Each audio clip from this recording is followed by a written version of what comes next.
지난 한 주간 동안도 더위 속에서 고생들 많이 하셨지요?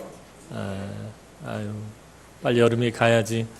젊은 사람들은 둘째치고 우리 연세가 드신 어른들은 이 더위 속에서 참 많이 힘드실 것 같습니다. 하나님께서 우리 어르신들에게 이 여름을 버틸 수 있고 이겨낼 수 있는 힘과 강건함을 허락해 주시길 주님 이름으로 축원합니다. 이제 룻기가 마지막을 향해 치달아 가고 있습니다. 벌써 오늘까지 10주째 지금 하고 있습니다.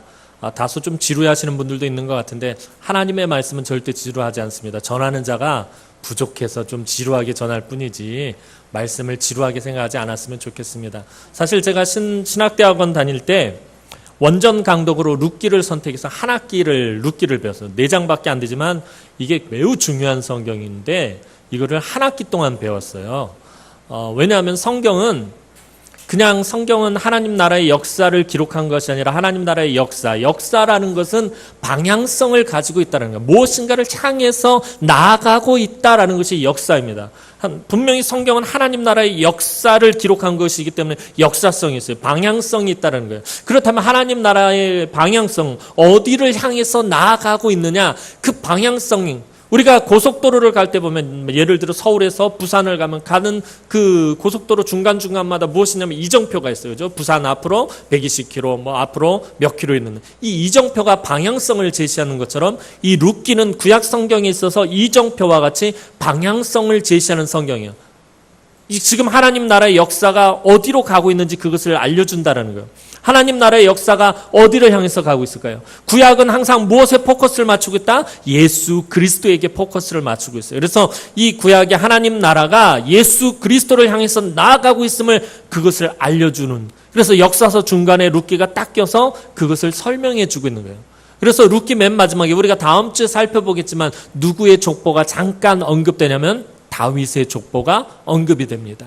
다윗은 구약에서 매우 중요한 인물입니다. 신약 예수님의 족보를 보면 아브라함과 다윗의 자손 예수 그리스도의 계보라라고 예수님의 족보를 시작하고 있기 때문에요. 다윗을 향해서 나아가고 있다라는 말은 곧 누구를 향해서 하나님 나라가 흘러가고 있다? 예수 그리스도를 향해서 나아가고 있다라는 것을 알려주는 매우 중요한 성경이 바로 이 룻기인 것입니다. 그래서 룻기는 지난번에도 말씀드렸던 것처럼 하나님의 엄청난 기적의 역사가 등장하지 않아요. 막 천지개벽하고 뭔가 엄청난 막 바다가 갈라지고 뭐 이런 능력들이 나타나지 않음에도 불구하고 하나님의 아주 잔잔한 은혜와 하나님 나라의 그 역사가 아주 드라마틱하게 구성되어 있는 성경이 이 룻기입니다. 그래서 룻기를 잘 살펴보면은 정말 무한하신 하나님의 그 풍성하신 은혜와 또 하나님의 구속사역의 역사들, 또 그 백성을 사랑하시고 보이지 않게 정말 성실하게 신실하게 일하시는 하나님, 실수가 없으신 하나님을 살펴볼 수 있는 은혜의 성경이 바로 룻기입니다. 그 룻기가 이제 마지막을 향해서 달려가고 있습니다. 지난주에 하나님께서 나오미의 빈손을 채우시기 시작했다라고 말씀을 드렸어요. 자, 나오미 1장에서는 나오미가 자신을 뭐라고 설명을 하죠? 표현을 하죠? 내가 풍족해서 나갔더니 여호와께서 나를 비우게 하시고 돌아오게 하셨다는 거예요. 나를 비우셨다라는 거예요. 자, 나오미의 빈손, 나오미 스스로가 빈손이 된 것이 아니라 룻기를 잘 읽어보면 누가 나오미를 빈손이 되게 하셨다? 하나님이 나오미의 손을 빈손이 되게 하셨다는 거예요. 자, 지난주에 살펴본 것처럼 이제 보아스가 룻을 다시 돌려보면서 너는 시어머니한테 갈 때 빈손으로 가지 말라 하면서 보리를 6대를 되어서 줬어요. 그 말은 이제 이 나오미의 빈손을 누가 채울 것이다? 나오미의 텅 빈 삶을 누구를 통해서 채워가실 것이다? 보아스를 통해서 채워가실 것이다 하는 것을 하나님께서 이제 암시해 주시는 것입니다. 하나님께서 나오미의 빈손을 채우시는 것은 하나님께서 그 손을 텅 비게 만드셨기 때문입니다. 다시 말해서 비우신 하나님이 채우신다라는 것입니다. 하나님이 누군가의 손을 비우실 때, 저와 여러분들이 이 땅을 살아가다 보면 때때로 하나님께서 우리 손을 비우실 때가 있어요. 아무것도 갖지 못하게 하실 때가 있다는 거예요. 무언가 잡지 못하게 하실 때가 있어요. 무언가로 채우지 못하게 하실 때가 있다는 거예요. 왜 그러신 것일까요? 하나님 왜 우리의 삶을 비우시는 것입니까? 비우셨을 때 더 좋은 것을 채우기 위해서라는 것입니다. 그래서 하나님은 철저하게 나오미의 손을 비우셨던 것입니다. 아무것도 남지 않도록 아예 텅 비도록 만드신 것입니다. 더 본질적인 것을 채우기 위해서, 더 풍성한 하나님 나라의 은혜를 채우기 위해서 나오미의 손을 철저하게 빈손으로 만드셨다라는 것입니다. 그리고 하나님은 보아스가 기업 물을 자의 의무를 이행하게 하시면서 나오미의 텅 빈 삶을 채우시려고 하시는 것입니다. 그런데 그렇게 보아스가 룻의 기업 물을 자가 되는 일이 아주 순조롭게 잘 진행되는 것 같았지만 예기치 못했던 문제가 지난주에 발생을 했습니다. 그것은 보아스보다 더 가까운 엘리멜렉의 친족이 있다라는 사실이었습니다. 보아스는 이에 조급한 마음으로 인간적인 방법으로 또 자기 마음대로 자기 생각대로 자기 고집대로 일을 처리한 것이 아니라 율법에 따라 철저하게 차분하게 일을 처리했습니다. 아무리 좋은 의도라도 그것이 말씀에 어긋난 것이라면 분명히 문제가 되어서 좋은 열매를 맺지 못하다라는 거예요. 오늘 우리가 교회 안에서 신앙생활을 하다 보면 때때로 그럴 때가 많아요. 아무리 좋은 의도일지라도 내가 그것을 말씀을 붙잡지 않은 상태에서 조급한 마음에 성급한 마음에 내 마음대로 내 생각대로 내 성정대로 일을 처리했다가 낭패를 본 경우가 많을 것입니다. 아마 저도 그럴 거고 여러분들도 이런 경험들이 많으셨을 것입니다. 항상 그래서 제가 여러분들에게 드리는 말씀이 있거든요. 교회 안에서 있다 보면은 뭔가 잘못된 것에 대해서 말할 수 있어요. 그죠? 분명히 뭔가 문제를 제기할 수 있어요. 문제를 지적할 수 있어요. 그러나 그 전에 하나님과 충분한 시간을 갖기를 제가 늘 여러분들에게 말씀드리죠. 다윗에 대해서 우리가 살펴볼 때 다윗의 가장 큰 특징은 뭐였냐면 그가 항상 하나님께 묻는 사람이었다는 거예요. 적군이 바로 코앞까지 쳐들어왔을 때일지라도 그 위급한 순간조차도 하나님께 묻고 또 물었던 사람이 다윗이었단 말이에요. 하나님 어떻게 할까요? 나가서 싸울까요? 아니면 항복할까요? 후퇴할까요? 도망갈까요? 어떻게 할까요? 하나님 앞에 모든 걸 물었던 거예요. 심지어 다윗이 더 강한 군사를 가지고 전쟁이 임할 때조차도 다윗은 하나님께 물었다는 거예요. 어떻게 할까요? 철저하게 하나님께 묻는 그 시간을 통해서 그는 좋은 결과들을 만들어 왔다는 거예요. 그러나 그가 하나님께 묻지 않았을 때는 항상 어려움을 겪게 되었다라는 것입니다. 오늘 보아스도 그래요. 조급한 마음에 나보다 더 가까운 친족이 있어서 이제 이 좋은 일들을 저 사람이 가져가면 어떨까? 조급하고 성급한 마음에 자기 마음대로 자기 생각대로 자기 뜻대로 자기 고집대로 일을 진행했더라면 아마 좋은 결과를 얻지 못했을 것입니다. 그런데 보아스는 철저하게 율법을 붙잡았다는 거예요. 하나님의 말씀을 붙잡았다는 것입니다. 하나님의 말씀대로 하려고 애썼다는 것입니다. 말씀을 철저하게 의지하는 보아스의 이런 경건의 능력이 비로소 좋은 결과를 만들어내게 되었습니다. 지난주 마지막 부분에서 나오미는 보아스가 기업 물을 자의 의무를 이행하기 전에는 쉬지 않을 것이다 라고 이 룻에게 말했습니다. 나오미의 말대로 보아스는 룻을 돌려보낸 뒤에 자신도 타작마당에서 곧바로 베들레헴 성문으로 올라갔습니다. 이 당시의 성문은 그 마을에 아주 중요한 대소사가 의논되어지고 또 무언가가 결정되는 장소가 바로 이 성문입니다. 그래서 성문에는 마을 장로라든지 그 마을에서 유력한 자들, 그 마을에서 영향력 있는 사람이 모여서 마을의 일들을 대소사들을 의논하고 또 그것을 결정하고 그런 중요한 장소가 바로 이 성문이었습니다. 이곳에서 또한 그거 외에도 물건이나 땅을 사고 팔고 매매하는 그런 일들이 이루어집니다. 그곳에서 물건을 사고 팔 때 그 마을의 장로들이 그것을 보며 증인이 되어주기도 합니다. 또 마을의 간단한 재판이 이루어지는 매우 중요한 장소가 바로 이 성문이었습니다. 보아스는 베들레헴의 유력자이기 때문에 성문에 올라가 앉을 자격이 있었지만 오늘은 그런 자격으로 올라간 것이 아니라 기업 물을 자의 이 법적인 절차를 진행하기 위해서 성문에 올라가 앉게 되었습니다. 그런데 보아스가 성문에 올라가서 자리를 잡고 앉자마자 문제의 그 사람이 지나가게 되었습니다. 1절 말씀 보면 보아스가 성문으로 올라가서 거기 앉아 있더니 마침 보아스가 말하던 기업물을 짜가 지나가는지라. 보아스가 그에게 이르되 아무개여 이리로 와서 앉으라 하니 그가 와서 앉으매. 어느 성경학자는 이 1절이 원전에서는 더 가까운 친족이 그곳을 지나갈 것을 보아스가 전혀 예상하지 못한 것처럼 묘사하고 있다라고 말하고 있습니다. 그러니까 보아스는 그 사람이, 그러니까 자기보다 더 가까운 친족이 이렇게 금방 자신 앞에 나타날 줄을 전혀 예상하지 못했다라는 것입니다. 아예 알지 못했다라는 거예요. 그냥 이 성문 앞에 앉아서 사람을 보내서 그 사람을 데리고 올 생각이었었는데 마침 그 자리에 그 사람이 지나가게 되었다라는 것입니다. 사실 나오미가 3장 18절에서 말한 것처럼 오늘 이 일을 성취하기 전에는 쉬지 아니하리라라는 이 말이 이루어진 것입니다. 하나님이 보아스보다 더 재빠르게 지금 움직이신 것이었음을 의미하는 것입니다. 보아스가 룻을 돌려보내고 자기가 성문으로 올라가는 사이에 이미 하나님이 움직이셨다라는 거예요. 하나님이 움직이셨는데 어떻게 움직이신 거예요?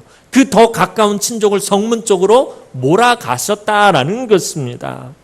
결국에는 이 모든 배후에서 신실하신 하나님이 보아스가 이 일을 신속하게 처리할 수 있도록 움직이신 것입니다. 보아스의 밭에서 우연과 마침으로 룻과 만나게 하신 하나님. 그렇죠?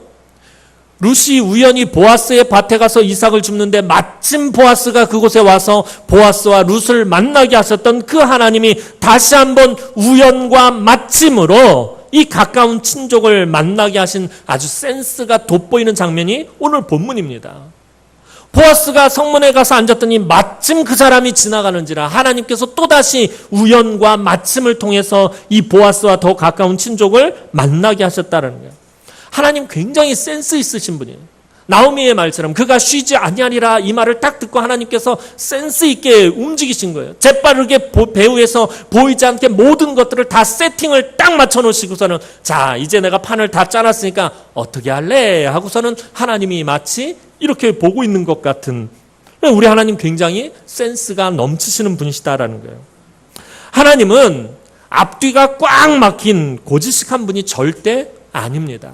우리 구약에 등장하는 여호와 하나님 그러면 여호와 하나님 그러면 왠지 좀 근엄하고 엄하고 경직되고 뭔가 좀 이렇게 빡빡하고 좀 까칠하고 이런 느낌을 많이 받아요. 그런데 구약에 등장하시는 하나님도 사실은 굉장히 자비롭고 인자하고 긍휼이 많으시고 때로는 엄마 같고 때로는 아빠 같고 그런 하나님인데 우리 자꾸 구약에서 그런 하나님의 모습을 발견하지 못한다는 거예요.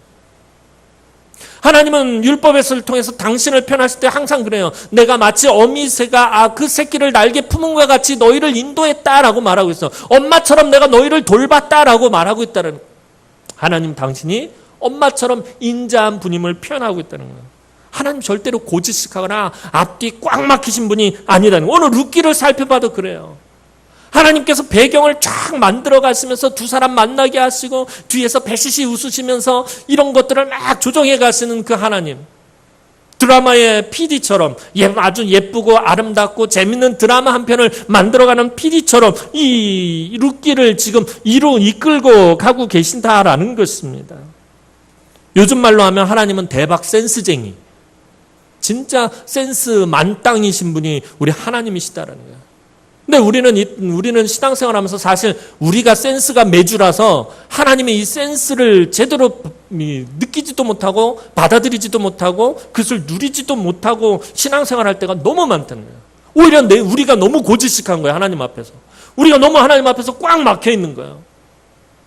하나님은 완전히 센스로 필이 충만한데 우리는 아주 그냥 빡빡하고 고지식하고 완전히 꽉 막혀 있다는 거예요.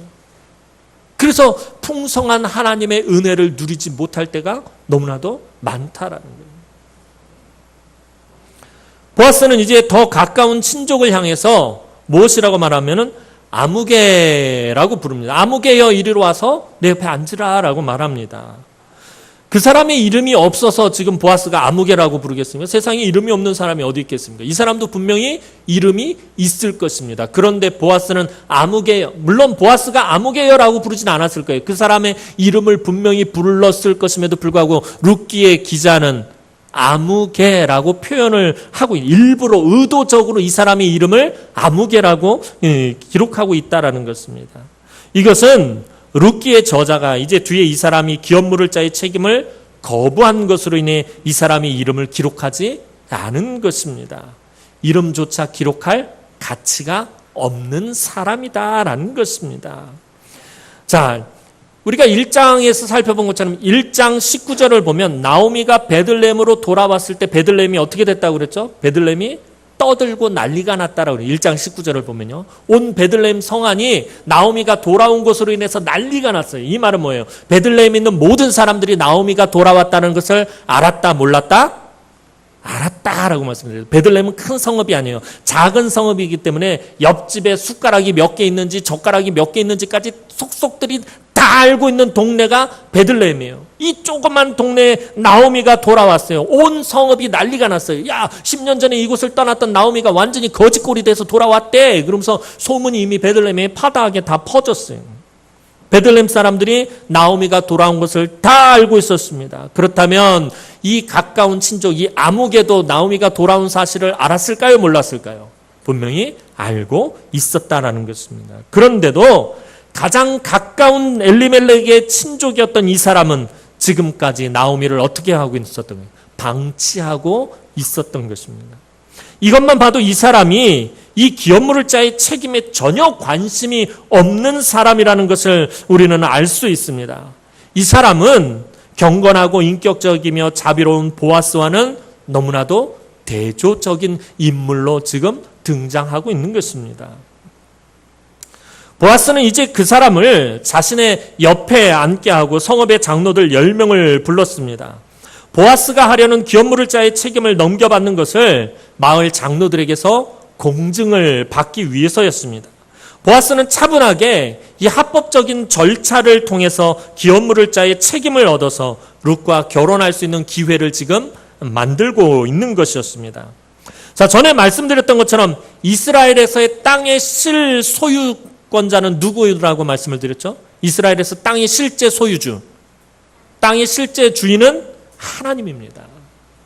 땅의 실제 소유권자는 하나님이기 때문에 가나안 정복 전쟁이 끝나고 이미 분배받은 땅은 팔 수가 없어요. 하나님께서 기업으로 나눠주셨어요. 이건 내 땅인데 너희에게 빌려준다라는 의미로 하나님께서 분배해 주셨기 때문에 이 이스라엘 안에서 땅은 사실 실제적으로 사고 팔 수가 없었습니다. 그럼에도 성경 곳곳에서 땅을 사고 파는 기록이 내용이 있는 것은 실제로 땅을 사고 판 것이 아니라 그 땅의 경작권과 사용권을 사고 파는 것입니다.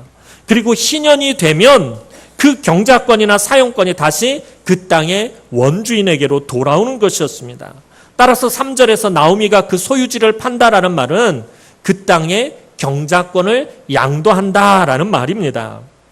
그런데 오늘 본문에 등장하는 이 아무개라는 사람이 아까 말씀드린 것처럼 얼마나 괘씸한 사람이냐 하면 앞서서 말씀드린 것처럼 나오미가 베들레헴으로 돌아왔다라는 것을 이 사람이 절대로 모를 리가 없습니다.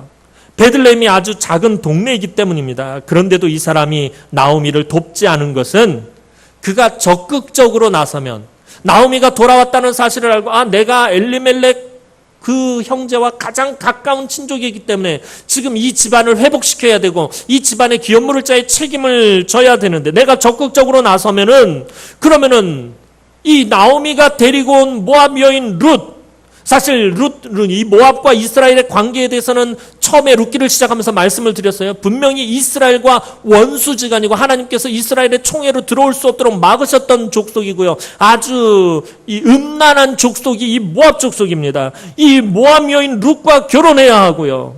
이 모압 여인과 결혼한다는 것 자체가 이스라엘에서는 굉장히 수치스러운 일은 명예적으로 큰 손해를 보는 일입니다. 또 그 사이에 태어난 아이는 엘리멜렉의 상속자가 됩니다. 비록 자기 아들이지만 법적으로는 남의 아들이 되는 것입니다. 엘리멜렉 이 땅의 경작권을 큰 돈을 주고 사들여서 그것을 그대로 넘겨줘야 합니다. 이렇게 되면 명예적으로나 또 경제적으로나 큰 손해입니다. 손해가 이만저만이 아닙니다. 속된 표현으로 죽 써서 개 주는 꼴이 되는 것입니다. 반면에 이 아무개가 모른 척하고 그냥 가만히 있으면 나중에 나오미가 나이가 많은데 나오미가 나이가 더 들어서 죽었을 때 그러면 가장 가까운 친족인 자신이 저절로 그 땅의 경작권을 받게 되어 있다는 거예요. 굳이 기업물을 자가 돼서 경제적으로 손해를 보지 그냥 가만히 있다가 나오미가 죽으면은 때가 되면 그 땅이 자신의 것이 되어버린다라는 것입니다. 자신이 경작권과 사용권을 다 가지게 되는 것입니다. 그 땅을 가만히 꿀꺽하기 위해서 여태 모른 척 가만히 있었다라는 것입니다. 내가 굳이 손해 안 봐도 그 땅은 내 거, 내 차지가 될 것인데 나오미가 죽기만 하면 자연스럽게 내 차지가 될 것인데 굳이 내가 나설 필요가 없다라는 것입니다. 그런데 오늘 이 아무개의 입장에서 보면 골치 아프게 이 보아스가 이 나오미의 문제를 꺼낸 것입니다. 자기는 지금 몰래 덮고 갔다가 나오미가 죽으면 그 모든 것을 그냥 자기가 꿀꺽할 생각이었는데 이 보아스가 괜히 쓸데없이 이 문제를 끄집어낸 것입니다. 그러니까 어쩔 수 없이 그는 땅의 경작권을 사겠다. 내가 무르겠다라고 내가 사겠노라라고 일단 말한 것입니다. 그러자 보아스는 그 땅의 경작권을 사려면 그 땅 주인에게 속한 여인과 결혼하는 것도 의무로 따라온다라는 것을 이 사람에게 주지시킵니다. 즉 엘리멜렉의 아들 말론의 아내인 모함 여인 룻과 결혼도 해야 한다라는 것이었습니다. 물론 보아스의 말 속에는 무엇까지 포함되어 있냐면 늙은 나오미까지 책임져야 한다라는 것까지 내포하고 있는 말이었습니다. 이 말을 들은 아무개는 이 모든 것을 포기하기로 즉각적으로 결정합니다. 생각도 안 해요. 보아스에게 나에게 생각할 시간을 좀 둬라고 말하는 게 아니라 바로 그 자리에서 그럼 나는 안 할래. 난 안 할래. 그러면서 즉각적으로 포기를 한다라는 것입니다. 자, 신명기 25장에 바로 이 기업물을 자의 이 책임에 대해서 이 명시를 해놓고 있어요. 율법에. 신명기 25장을 보면 사실 율법은 이 기업물을 자의 의무를 강제적인 것으로 정하지 않았어요. 이 기업물을 자의 이 의무가 이게 독특한 것이 있는데 그게 뭐냐 하면은 내용도 독특하지만 하나님께서 이것을 강제적으로 시행하도록 정하지 않으셨다는 거예요. 다른 율법들은 어때요? 강제권이 있어요. 하라! 하지 말라라고 하나님께서 분명하게 강제하셨는데 이 기업물을 자의 의무에 대해서만큼은 강제적인 것으로 정하지 않으셨다는 것입니다. 왜 하나님은 이것을 강제적인 것으로 정하지 않으셨을까요? 매우 중요한 내용임에도 불구하고 왜 하나님은 이것을 강제적인 것으로 정하지 않으셨을까요? 이유는 하나예요. 강제적으로 하지 않으셨다는 것은 하나님은 이것을 사람들이 어떻게 이행하기를 원하셨다는 거예요. 자발적으로 이행하기를 원하셨다는 거예요. 스스로 이행하기를 원하셨다는 거예요. 스스로 저 사람을 같은 형제를 바라보면서 불쌍히 여기고 긍휼히 여기는 마음으로 자발적으로 이 일을 하기를 하나님께서는 원하셨기 때문에 이것을 강제적으로 정하지 않으셨다라는 것입니다. 즉 다시 말해서 누구든지 이 책임을 거부할 수도 있었다라는 것입니다. 사실 이 기업물을 자의 책임은 예수 그리스도를 상징하는 것입니다. 예수 그리스도께서 아무것도 책임지지 못하고 아무런 문제도 해결하지 못하는 마치 텅 빈 인생을 살고 있는 우리를 책임지기 위해서 당신께서 우리의 값을 지불하시고 치르신. 그런데 예수님께서는 그것을 자발적으로 자원하셔서 하셨다는 거예요. 겟세마네 동산에서 보면은 이 기업물을 자의 강제적이지 않은 그 조항의 내용이 담겨져 있어요. 만일 이 잔을 내게서 옮길 수만 있다면 옮기게 하옵소서. 그러나 내 원대로 마옵시고 아버지의 원대로 되기를 원하나이다. 그러니까 예수님이 십자가를 지시는 것은 강제적인 것이 아니었어요. 예수님께서 인간의 몸을 입고 이 땅에 내려오시는 것은 강제적인 조항이 아니었다라는 것입니다. 예수님께서 자원하셔서 인간의 몸을 입고 이 땅에 내려오시고 공생의 기간을 사시고 자원하셔서 그 고난을 다 당하시고 십자가를 지셨다라는 거죠. 그래서 하나님께서는 이 기업물을 자의 의무에 대해서 강제적인 조항을 달지 않으신 것입니다.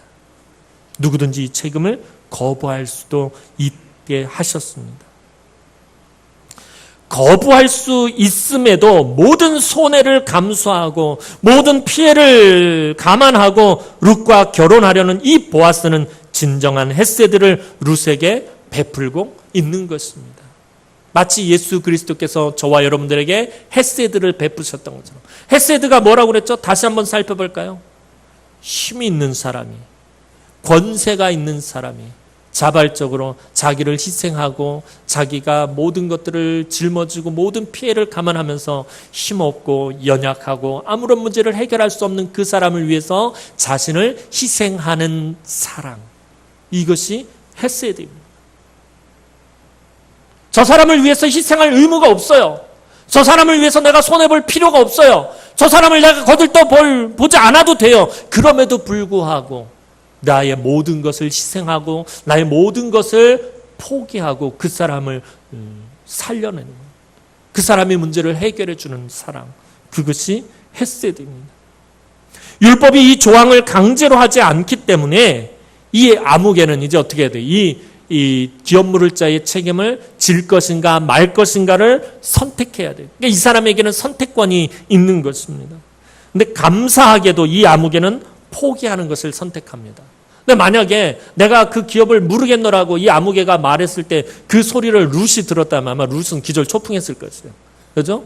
나오미와 룻의 계획은 원래 누구예요?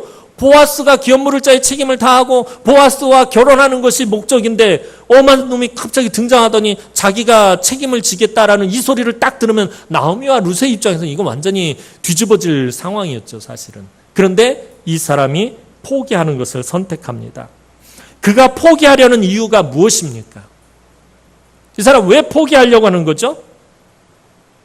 우리 6절 말씀 한번 다 같이 보도록 하겠습니다. 6절 말씀입니다. 시작.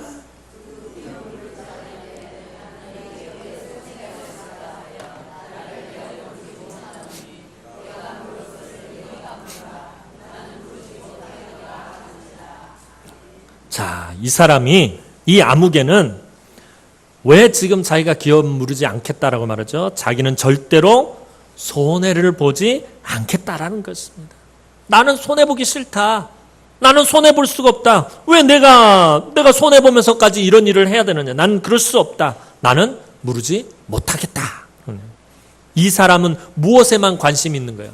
자기 이익에만 관심이 있는 거예요. 아주 이기적인 사람인 것입니다.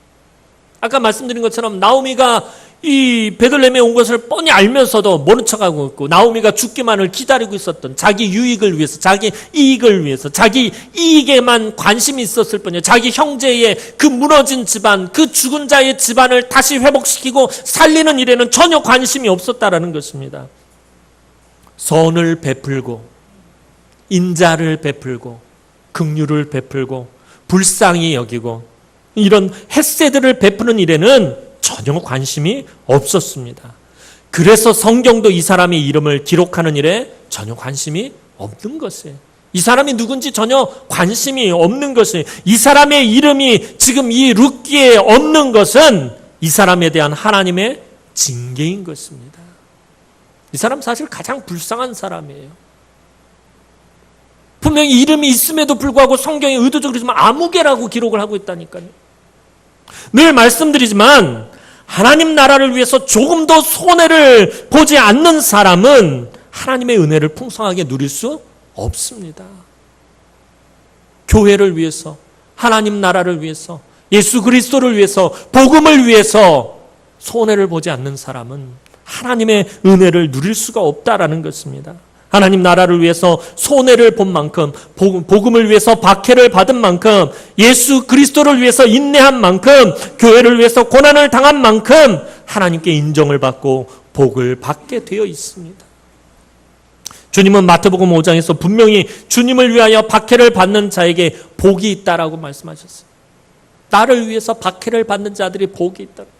천국이 그들의 것이다 라고 말하고 있어요. 기뻐하고 즐거워하라. 하늘에서 너희의 상이 큼이라.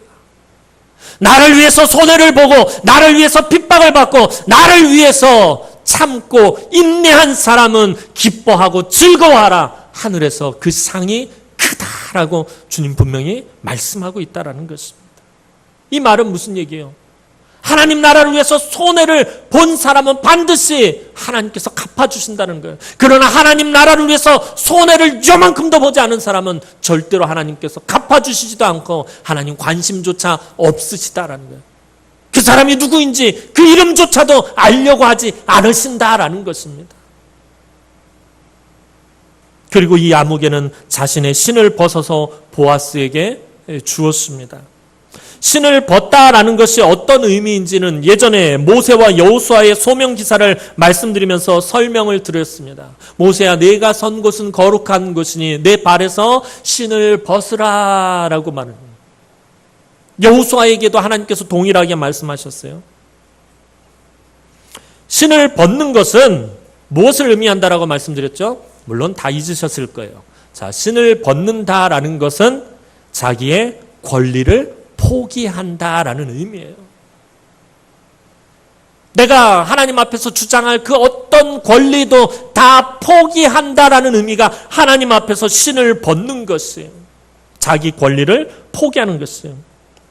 그런데 오늘 이 아무개가 신을 벗어서 보아스에게 주었어요. 이것은 자기의 권리를 포기하겠다는 말과 같은 것이에요. 또는 물건을 팔았을 때 자기에게 소유권이 없음을 나타내는 영수증과 같은 것입니다.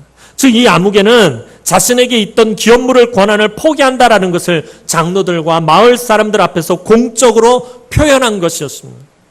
그러자 보아스는 이어서 자기가 엘리멜렉의 기업물을 것을 9절과 10절에서 선언하였습니다. 여기서 보아스는 엘리멜렉에 속한 모든 사람의 이름을 언급합니다. 이 이름이 이래서 중요한 것이에요. 보아스는 의도적으로 지금 엘리멜렉에 속한 사람들의 이름을 다 언급해요. 엘리멜렉, 기럨, 말론, 나오미, 룻의 이름을 모두 언급하는 것은 자신이 분명하고도 확실하게 이 기업물을 자의 책임을 성실하게 이행하겠다라는 그런 뜻입니다. 자, 1장과 비교하여서 지금 4장의 엘리멜렉 가정에서 한 사람이 빠졌어요. 누가 빠졌죠? 1장에도 엘리멜렉 가정의 그 구성원들의 이름이 나오는데 지금 4장에서 보아스가 그 사람들의 이름을 언급하고 있는데 한 사람이 빠졌어요. 누가 빠졌죠? 대답을 안 하시네. 당황했습니다. 난 금방 대답할 줄 알았는데. 자, 며느리 하나가 빠졌죠. 누구죠? 오르바가 빠졌잖아요. 오르바. 1장에는 오르바의 이름이 있는데 4장에서는 오르바의 이름이 빠져 있습니다. 왜 그러죠? 그는 친정으로 돌아갔기 때문입니다. 하지만 오르바가 비록 돌아가기는 했어도 그녀의 마음이 원래 나오미가 싫어서 떠나간 건가? 아니죠. 서로 목을 끌어안고서 오르바와 룻과 나오미가 1장에서 대성통곡을 했어요. 이 오르바도 끝까지 나오미를 보살피려고 했고요. 끝까지 이 나오미와 함께 하려고 했던 마음을 이 오르바도 가지고 있었습니다.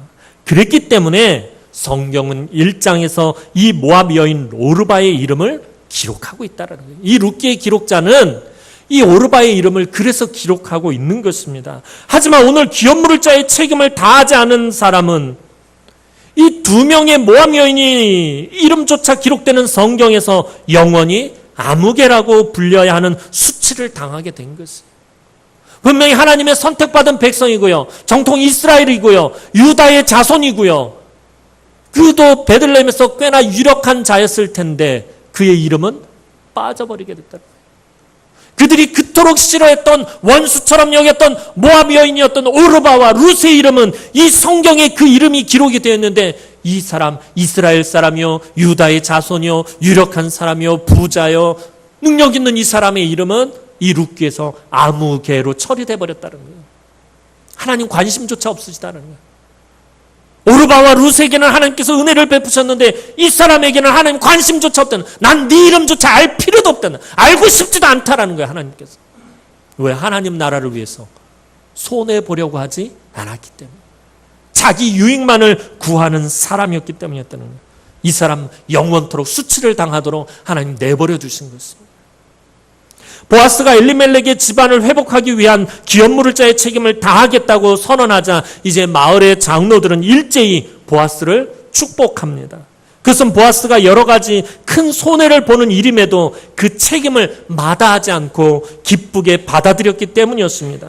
장로들은 보아스와 결혼할 여인을 이 라헬과 레와와 같게 하는, 즉 이스라엘의 12지파의 어머니와 같은 위치로 끌어올리는 축복을 합니다. 보아스의 집으로 가는 그 여인이 누구예요? 룻이잖아요. 모압 여인 룻을 라헬과 레아와 같게 하시기를 원한다라고 말하고 있어요. 라헬과 레아는 누구예요? 야곱의 아내로서 12지파를 이끌어가는 이스라엘의 어머니와 같은 역할을 하는 사람이에요. 근데 모압 여인 룻을 레아와 라헬과 같게 한다는 거예요. 이스라엘의 어머니와 같은 위치로 올려놓는 축복, 엄청난 축복을 하는 거예요. 이것은 장로들이 룻이 그 시어머니에게 베푼 헤세드에 대한 축복이기도 한 거예요. 마을 사람들이 우리 지난번에 살펴본 것처럼 룻에 대해서 뭐라고 평가하죠? 현숙한 여인인 줄 마을 사람들이 다 알더라는 거예요. 이 현숙하다라는 말이요, 남성에게 쓰였을 땐 유력하다라는 말이고 여성에게 쓰였을 때는 현숙하다라는 말이에요. 그래서 2장에서 보아스가 등장할 때 저는 베들레헴에서 유력한 자요 할 때 이 유력하다는 말과 룻을 설명할 때 현숙하다는 말은 사실은 같은 말이에요. 무슨 말씀을 드리려고 하냐면은 매우 배타적인 이스라엘 사회에서 룻이 그만큼 인정을 받았다라는 것이에요. 그의 믿음과 그의 선함과 그의 인격 모든 면에서 뭐 때문에요? 시어머니를 향한 헤세드 때문에 자신의 모든 것을 희생하고 포기하고 그 시어머니를 따라서 베들레헴까지 온 이 룻의 헤세드 때문에 장로들이 그녀를 레아와 라헬 같게 하시기를 원하노라고 축복한 것입니다. 또한 장로들은 보아스가 자신의 손해를 감수하고 내린 이 결정에 하나님께서 보아스를 에브라스에서 유력하게 하시고 베들레헴에서 유명하게 하시기를 축복합니다. 이것은 율법을 지키기 위해 자신의 큰 손해도 마다하지 않는 보아스의 헤세드가 주변에 많이 알려지고 많은 사람들이 이 보아스의 헤세드를 본받아서 모두가 헤세드를 베풀기를 원한다라는 축복입니다. 오늘 보아스의 이 헤세드가 모범이 되어서 이 베들레헴뿐만이 아니라 유다 지경과 온 이스라엘에 이 헤세드가 충만했으면 좋겠다라면서 축복을 하고 있는 것입니다. 헤세드의 확장을 말하고 있는 것입니다. 마지막으로 장로들은 보아스의 집안이 룻으로 인해 다말이 유다에게 낳아준 베레스의 집과 같게 하시기를 축복합니다. 유다의 며느리였던 다말, 이 다말의 사건을 이야기하려면 이것도 따로 한 몇 시간을 이야기해야 되기 때문에 오늘은 그냥 대충 이야기만 하고 넘어갈게요. 다말은 가나안 여인이었습니다. 이 가나안 사람으로 룻처럼 이방인이었습니다. 하지만 이스라엘 안으로 들어오고 싶은 열망이 넘쳐났던 여인이 이 다말입니다. 다말이 유다의 며느리로 시집을 왔는데 이 유다의 집안, 이 야곱의 집안, 이 이스라엘 집안에는 자기가 지금까지 살아왔던 가나안에서는 볼 수 없는 무언가가 있다는 것을 발견한 것이에요.